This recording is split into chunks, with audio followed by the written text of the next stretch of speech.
इतिहास जब भी सबसे सूरमा योद्धा का नाम लेगा तब सबसे पहला नाम आएगा सूर्यदेव के पुत्र कर्ण का। कर्ण महाभारत का वो योद्धा था जो अकेले महाभारत का युद्ध जीत सकता था, जिसका वध करने के लिए स्वयं ईश्वर ने छल का सहारा लिया। कर्ण को उस वक्त मारा जिस वक्त वो निहत्था था। कर्ण से बड़ा दानवीर शायद इस इतिहास में और कोई नहीं। मित्रता के लिए अपने भाइयों से लड़ जाने वाला सूर्यपुत्र कर्ण। आज हम लोग इतिहास के सबसे बड़े दानवीर योद्धा की बात करने जा रहे हैं, जो महाभारत का युद्ध किया स्वयं त्रिदेव को हरा सकता था। आज हम लोग उसी महावीर योद्धा के 5 नियम को देखेंगे।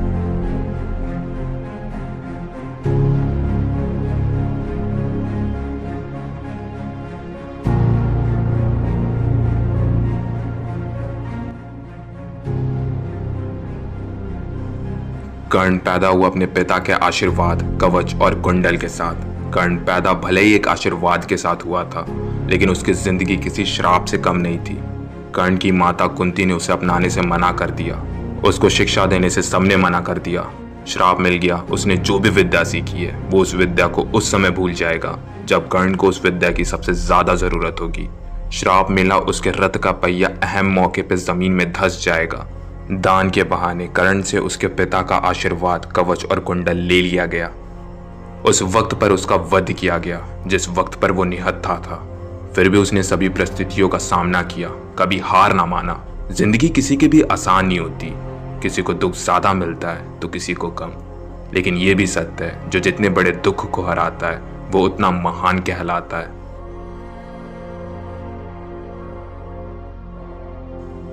माता कुंती ने कर्ण को अपना पुत्र स्वीकार करने से मना कर दिया। अपनी माता के वजह से कर्ण सूर्यपुत्र नहीं सूत्रपुत्र कहलाया। अपनी माता के वजह से कर्ण को हरदम ताने सुनने पड़े। द्रौपदी के स्वयंवर में भी कर्ण को अपमानित किया गया।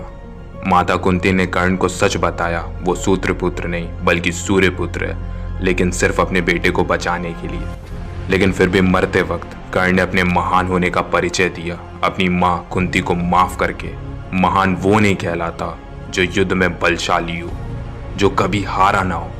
महान वो कहलाता है जो माफ करना जानता हो।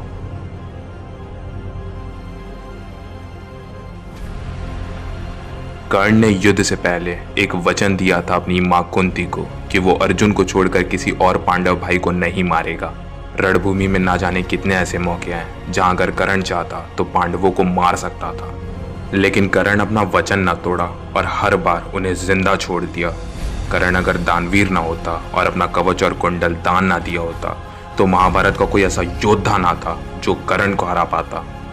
कर्ण कभी भी अपने बात से पलटता नहीं था, मुकरता नहीं था। मरते हुए भी उसने श्री कृष्ण को अपने सोने के दांत दान में दिए थे। हम लोग अगर किसी को कुछ वचन देते हैं, कुछ वादे करते हैं, तब पर भी हम उस वचन को, उस वादे को निभाते नहीं हैं। हम लोग को ये सीखना चाहिए कि अपनी बात पर कैसे अड़े रहें, अपनी बात से पलटे नहीं। अगर हम लोग ने ये सोचा कि हमें ये करना है तो अंदर से आवाज आनी चाहिए कि साला कुछ भी हो जाए ये करके रहेंगे।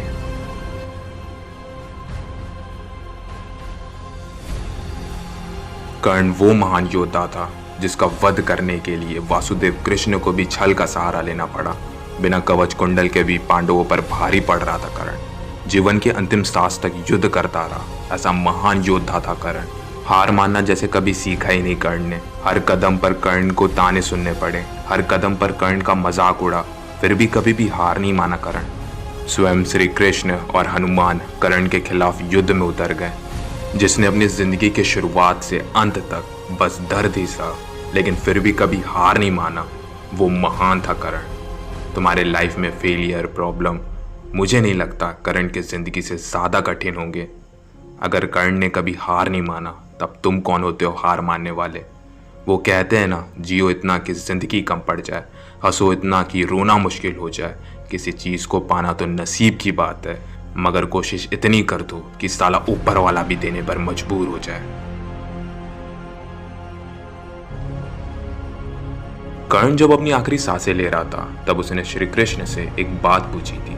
हे वासुदेव, मेरी माता ने मुझे उसी पल छोड़ दिया था जब मैं जन्मा था। इसमें मेरी क्या गलती थी जो मैं एक अवैध संतान था। मुझे द्रोणाचार्य से शिक्षा नहीं मिली क्योंकि लोग मुझे सूत्रपुत्र समझते थे। गुरु परशुराम ने मुझे शिक्षा दिया, लेकिन उस शिक्षा का भी क्या महत्व जब मुझे ये श्राप भी मिल गया। कि मैं सब कुछ भूल जाऊंगा जब मुझे उस शिक्षा की सबसे ज़्यादा ज़रूरत होगी। क्यों? बस इसलिए कि मैं एक क्षत्रिय था। किसान ने भी मुझे श्राप दिया जब मेरा तीर उसके गाय को लग गया। लेकिन इसमें मेरी क्या गलती थी? इसमें मेरा क्या दोष था? मुझे द्रौपदी के स्वयंवर में सबके सामने अपमानित किया गया।